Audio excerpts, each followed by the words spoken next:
महाराष्ट्र राज्यामधील उमेद ग्रामीण जीवनोन्नती अभियानामधील महिला आणि कर्मचारी कल्याणकारी संघटनेने बेमुदत कामबंद आंदोलन सुरू केले। या आंदोलनामध्ये संघटनेचे अध्यक्ष स्वप्नील शिर्के आणि महिला अध्यक्षा रुपाली नाकाडे यांचा समावेश आहे। संघटनेच्या प्रमुख मागणीसाठी उमेद अभियानाला ग्रामविकास आणि पंचायत राज विभागामध्ये शासनाचा एक नियमित विभाग म्हणून मान्यता देणे ही आहे।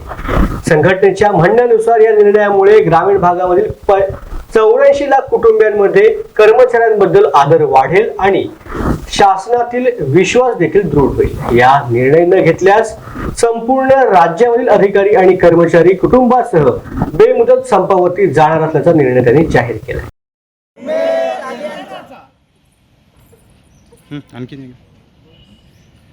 कायम करा उमेद अभियान कायम करा कायम करा कायम करा उमेद अभियान कायम करा जय उमेद जय उमेद जय उमेद जय उमेद जय उमेद जय उमेद। शासनाच्या ग्रामविकास मंत्रालय ग्रामविकास विभागाअंतर्गत उमेद अभियान जे आहे स्वतंत्र विभाग म्हणून मान्यता मिळावी या उद्देशाने आम्ही हे आंदोलन पुकारलेलं आहे। जवळपास महाराष्ट्रातील 84 लाख कुटुंबापर्यंत हा उमेद अभियान पोहोचलेला असून या उमेद अभियानामध्ये जोडलेल्या सर्व कुटुंबापर्यंत याचा आदर निर्माण व्हावा या उद्देशाने स्वतंत्र विभाग म्हणून आम्हाला मान्यता मिळावी यासाठी आम्ही आंदोलन पुकारलेलं आहे। ग्रामविकास व पंचायत राज विभागाअंतर्गत उमेद पूर्ण महाराष्ट्रभर कार्यरत आहे।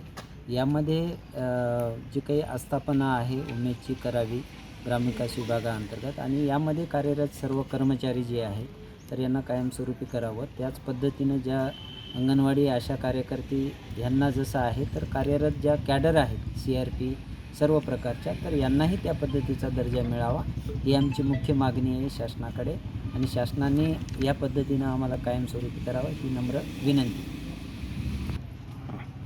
महाराष्ट्र राज्य ग्रामीण जीवनोन्नती अभियानाअंतर्गत काल दिनांक 3 ऑक्टोबर 2024 पासून बेमुदत उपोषण सर्व महाराष्ट्रामध्ये अवलंबित करत आहे। तसेच हिंगोली जिल्ह्यामध्ये सर्व कर्मचारी यामध्ये सहभागी आहेत। शासन आमचे मायबाप आहे। शासनाला एवढी विनंती आहे की आम्हाला सर्व कर्मचाऱ्याला या ठिकाणी 84 लाख महिला या ठिकाणी उमेद अभियानामध्ये सहकुटुंब सहपरिवार या ठिकाणी सहभागी आहेत।